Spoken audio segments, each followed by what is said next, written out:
Okay, so this video is going to be in 3 parts. The first part I'm going to talk about is resources that you want to use or look into. The second part is tips that will really help streamline your studying when you are on your trip. And the third one I'm going to go into is a typical schedule as to how my day were like when I was on my trip. So that way it can give you an idea as to how to plan your time around your trips as well.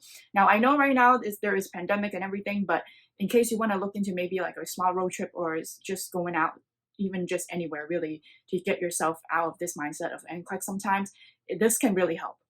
So with that said, Wi-Fi and personal hotspots would be your best friend. And make sure that you charge up your devices every single night so that you don't have the situation of potentially running into a low battery during the times when you really need to study. So say perhaps that you know you're going to a location where there is no Wi-Fi or signal or whatever, then I highly recommend that you print out just a couple of printouts. It doesn't have to be a lot. For me, I really like Quizlet. So what I print out was things like such as pharmacology, meds, and also maybe some NCLEX style questions. But pharmacology would be a better one if you're just planning on maybe skimming at certain things to supplement what your main bulk of your study is, which is probably your notes or your Q-bank questions. This one is a safeguard in case of anything. So I recommend just bringing one content review guide with you. Personally, I use the Kaplan one. This is only because my school implemented Kaplan predictor exams. So that was my main bulk of my study guide. In your iPad, either you take photos of the content review guide or your own notes, or just if you already have notes in your iPad, that'd be great. Okay, let's jumpstart into tips. So tip number 1 is make sure you do your research on your trips. Now, this is going to save you a lot of time in your planning, and also you know exactly what you're going to do on your schedule as far as how you should plan out your time around your trips. Now, this is things such as where you'll be staying at, what the schedule is like for your trip, what the weather is like. That's going to make a huge difference depending on what your activities are and if whether you even want to stay just inside your hotel or whatever you're staying at. Also, how long you'll be staying at each location so you know what to prep for those days. And last but not least, you want to know are how long you're going to be staying in one location until you're going to move to the next location. So by doing this, you won't overpack on your trip.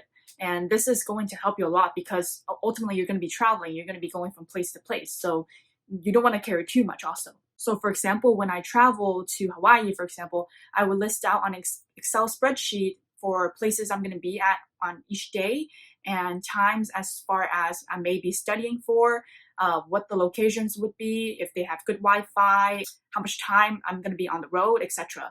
And also what the weather is like. So this way it gives me a good outline as to what my days are in front of me if I need to know what I want to bring on those days. Especially if you're going to be hiking a lot, you don't want to carry a whole book with you or just even notebooks with you sometimes. So make sure you plan ahead of time, and this is going to help you really, really well. As I was saying earlier before, note where you would not have signals at all. So for example, when I was traveling to Central California for my road trip, there was a big chunk of that highway that I did not have any signal. And making sure you note that, you would be prepping for notes, context review guides, or maybe taking photos of your notes as well. So stuff like that. 2 is making sure that you set a time to study and you really stick to that schedule. This is probably the hardest tip to commit to out of everything because of just studying for NCLEX itself. It's already enough of a struggle because you're struggling trying to motivate yourself to study. But when you're trying to study on a trip, it's even harder because you have all these distractors around you, such as being on the trip itself, being tired out from the trip, or just not feeling that motivated to study because you know your mind is on vacation ultimately. So try to make sure that you really stick to that schedule. Now, the third tip is utilizing downtime to your fullest advantage. Now, during the time when I was in Hawaii, we were not always having main activities. So there were times when we were sightseeing, looking at restaurants, looking at stores. Those were times I was actually inside the hotel majority of my time and studying. And this actually helps not only with you trying to replenish your energy, say if you really are tired and you just want to replenish, but at the same time, if you really have that time and energy to do so, you can really study and make the most out of those times. Going right along, tip number 4 is what is waiting? Do not wait around. If you have time maybe in line, if you have time maybe waiting for food, etc., you can always utilize that time as well. Now, during those times, what I recommend is maybe doing meds and actually trying to study pharmacology, Or if you want, you can always do Quizlet and see what kind of NCLEX style questions there are online, so you can familiarize yourself with those as well. Or if you're really sick of looking into Quizlet, another thing you could do is actually just setting a 5-question untimed test on UWorld or whatever app that you might be using, and this way you just get more practice in. Because ultimately with NCLEX, it's just a matter of revisiting content over and over again and looking into how NCLEX try to incorporate what you have studied into a question. So by doing this, you can just keep on having your brain warmed up pretty much. Or say you don't want to do any of those, the very least you could do is go on YouTube and check out content related to NCLEX.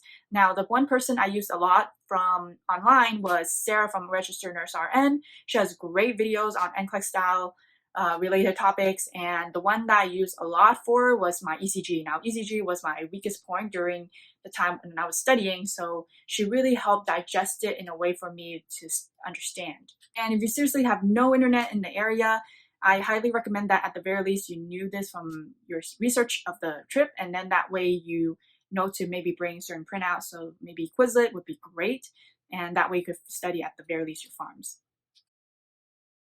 Say you're not traveling, you're just on the go a lot. Here in the Bay Area, we have a BART system, for example, and I was on the go a lot. And what happens is that I'll be traveling about 45 minutes to an hour usually, and during those times, because BART system, it is a little bit noisy, so I focus on just memorizing farm or even just something for me to do on the BART. Okay, so what is a typical day like if I were to travel and study? Well, around 4:30 to 5, that is when I set my alarm to wake me up. And when I wake up, I would remediate during this time. I would look into my notes and look into content, etc. Just anything that I know is going to be heavy-handed for me if I were to bring on a trip. Those are the things I would do. So remediating, because it's also quiet, that is why I tend to do it when I'm in the hotel. Then around 7, that is when I have to start prepping for the day for my trip. So what I'm going to do is either packing, getting ready, etc. Now around 8 to 5 is when I have my breakfast, I'm on the road, and I also have lunch. So because I'm out and about so much, I'm going to mainly focusing on doing Q-Bank questions, and I'm going to try to do as many as I could so that when the night comes around, that is when I really remediate. One important tip if you're going to be doing Q-Bank question is making sure that you put your test on untimed, because sometimes we may underestimate as far as how much time we have on the road, and you're going to be on your next location, and therefore you may not finish your test on time. So putting your test on time is going to be very important. Or if you want to really time yourself, I really just recommend it to about 5 to 10 questions for Q-Bank questions. Around 6 to 8, this is when dinner time comes around. So usually I would be looking into Quizlet for meds and pharmacology, and I would try to utilize that time when I'm waiting for my food. Around 9 to 11, I'm going to be back in the hotel again. I'm going to be getting ready for the night, and I'm also going to be studying and try to remediate as much as I could for the material that I've been doing during the day, say for my Q-Bank question, or there are things that I did not get to during the morning that I want to get back to. So this is the time when you want to actually put in just a little bit of study time. Of course, you're going to be very tired from the day as well, so you may really just going to go into sleep as well. But make sure you set an alarm for early morning the next day so you come back a little bit more refreshed and you can continue studying. Now, for example, I was on a road trip as well, and during this time, I did not have much signal throughout the majority of my trip. So what I did was I brought a contact review guide with me and also my notes, and that way I was just studying up on those when I was on the road, and that way I won't lose track of study time as well. All right, so that's all I have for you today. Let me know what your thoughts are, or if you have any questions. And as always, you can always reach me on Instagram and email. I will have all those information in the description box down below. And if you really like this video, give it a thumbs up. And as always, make sure to like, subscribe, and hit the notification bell for updates, because I'll be coming out with videos every Monday. And of course, stay safe, keep grinding, you got this. Until next time, see you again. Bye.